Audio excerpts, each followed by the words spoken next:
সফল হতে হলে তোমার প্রচণ্ড অধ্যাবসায়, প্রচণ্ড ইচ্ছাশক্তি থাকতে হবে। আমি সমুদ্র পান করব, অধ্যাবসায়ী আত্মা বলে।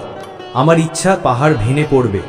এই ধরনের শক্তি, এই ধরনের ইচ্ছাশক্তি, কঠোর পরিশ্রম করো এবং তুমি লক্ষ্যে পৌঁছাবে। কখনো ভাববেন না যে আত্মার পক্ষে অসম্ভব কিছু আছে। এমনটা ভাবা সবচেয়ে বড় ধর্মদ্রোহিতা। যদি পাপ থাকে তবে এটাই একমাত্র পাপ, নিজেকে দুর্বল বলা অথবা অন্যদের দুর্বল বলা। মহান কাজ কি কখনো সহজে সম্পন্ন হয়? সময়, ধৈর্য এবং অদম্য ইচ্ছাশক্তি অবশ্যই দেখাতে হবে।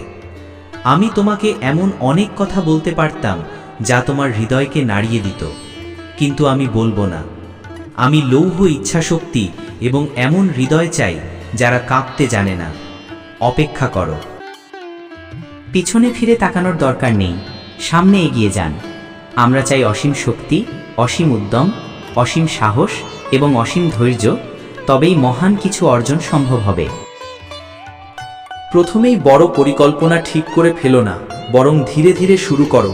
নিজের অবস্থান অনুভব করো এবং উপরে উঠে এগো। হতাশ হইও না, পথটা খুবই কঠিন, খুরের ধারে হাঁটার মতো। তবুও হতাশ হইও না, জেগে ওঠো, জাগো আর আদর্শ লক্ষ্য খুঁজে নাও। যে মুহূর্তে তুমি ভয় পাও, তুমি কেউ নও। পৃথিবীর দুঃখের মূল কারণ হলো ভয়। সকল কুসংস্কারের মধ্যে ভয়ই সবচেয়ে বড়। ভয়ই আমাদের দুঃখের কারণ, আর ভয়হীনতাই এক মুহূর্তের মধ্যেই স্বর্গ এনে দেয়।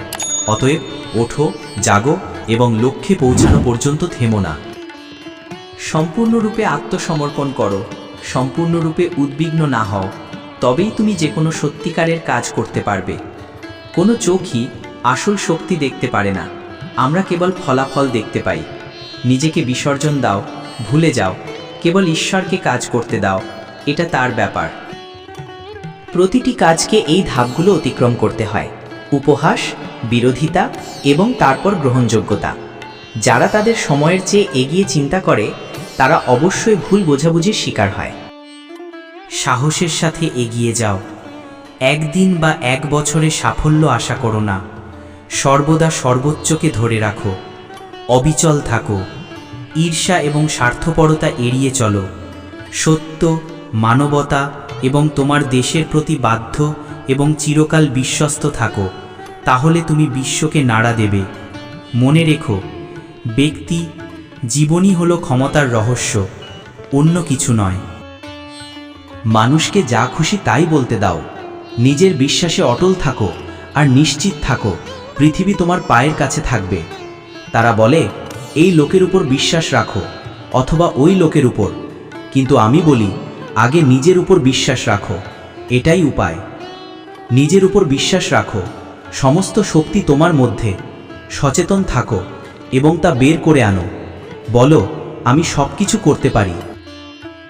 আসুন আমরা নাম, খ্যাতি বা অন্যের উপর কর্তৃত্বের আকাঙ্ক্ষা ছাড়াই কাজ করি। আসুন আমরা কাম, লাভের লোভ এবং ক্রোধের ত্রিবন্ধন থেকে মুক্ত হই এবং সত্য আমাদের সাথেই আছে। যে ব্যক্তি বলে যে পৃথিবী যখন ভালো হয়ে যাবে তখন সে কাজ করবে এবং তারপর সে আনন্দ উপভোগ করবে, তার সাফল্য ততটাই সম্ভব যতটা সম্ভব যে গঙ্গার ধারে বসে বলে যখন সমস্ত জল সমুদ্রে মিশে যাবে তখন আমি নদী পার হব। কোনো মহৎ কাজই বোকামি করে সম্পন্ন করা যায় না। ভালোবাসা, সত্যের প্রতি আবেগ এবং অসাধারণ শক্তির মাধ্যমেই সকল কাজ সম্পন্ন হয়। আমি চাই আমার প্রতিটি সন্তান আমার চেয়ে শতগুণ বড় হোক। তোমাদের প্রত্যেককেই দৈত্য হতে হবে। অবশ্যই এটাই আমার কথা। আনুগত্য, প্রস্তুতি এবং উদ্দেশ্যের প্রতি ভালোবাসা যদি এই তিনটি থাকে তাহলে কিছুই তোমাদের আটকে রাখতে পারবে না।